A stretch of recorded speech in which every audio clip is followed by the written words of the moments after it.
दोन प्रकारचे लोणचे बनवले आहे. हे लोणचं आहे ना किसून आपलं हे लवकर मुरतंय.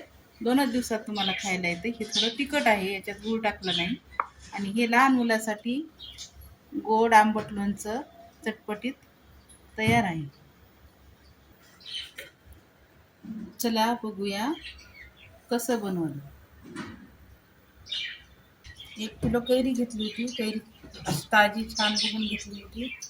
त्याला नाही का असं वरचं काढून खिसून घेतलेलं आहे. असं मोठ्या खिसणीने खिसून घेतलं आणि याच्या बारीक फोडी केलेल्या आहेत. त्यासाठी लागणारे आपल्याला हे मेथी तळून घेतली, लवंग मिरे तळून घेतलीत आणि हळद, तिखट, बारीक केलेली मोहरी आणि मीठ. आपण याला टाकून घेऊया.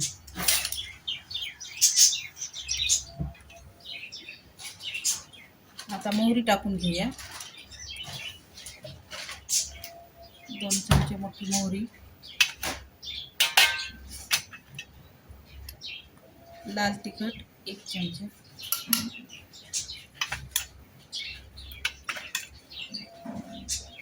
अर्धा चमचा हळद आणि मेथ्या थोड्याशा आणि लवंग. मीठ थोडं जास्तच लागते म्हणजे खराब होणार नाही. आता याला मिक्स करून घेतलं. मसाला, तिखट, हळद, मीठ सर्व काही छान असं मिक्स करून घेतलं. आता आपण याच्यात तापून गार केलेलं तेल टाकूया.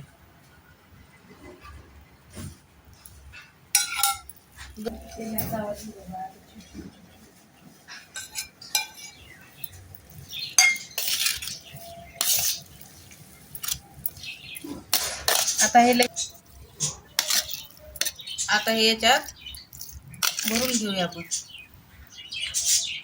आता हे लगेच नाही का 2च दिवसाला तुम्हाला खायला छान नरम होते. खिसलेलं असल्यामुळं लगेचच खाता येते. मुलांना पण खूप आवडते.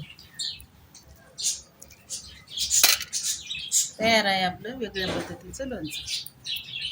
लहान मुलांसाठी आंबट गोड कैरीचं लोणचं. हे कैरी अशी 2 कैऱ्या अशा चिरून घेतलेल्या आहेत. त्याच्यात आपण धुवून स्वच्छ पुसून चिरून घेतलेले आहेत. त्याच्यात आपण आता हे त्या लोणच्याला टाकलेलं साहित्य याच्यात टाकूया. मोहरी बारीक केलेली 2 चमचे,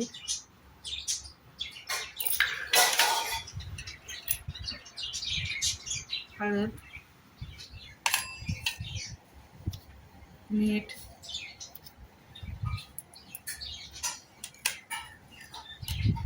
आणि हे मेथ्या तळून घेतलेल्या मेथ्या आहेत.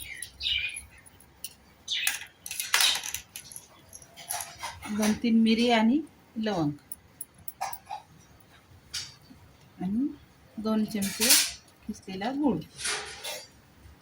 आणि हे तेल आपण असं थोडंसं तेलातच तिखट टाकून घेतलेलं आहे. मी तेल गार करून घेतलेलं आहे. हे तेल टाकूया.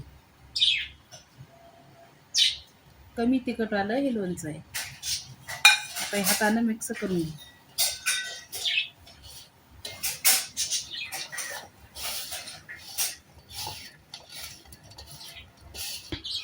आंबट गोड लोणचं तयार आहे. आता हे भरून ठेवूया. आता हे थोडंसं कमी झालं ना तर काचेच्या भरणीत भरून ठेवायचं छान झाकून. ते बघा किती छान लोणचं आहे.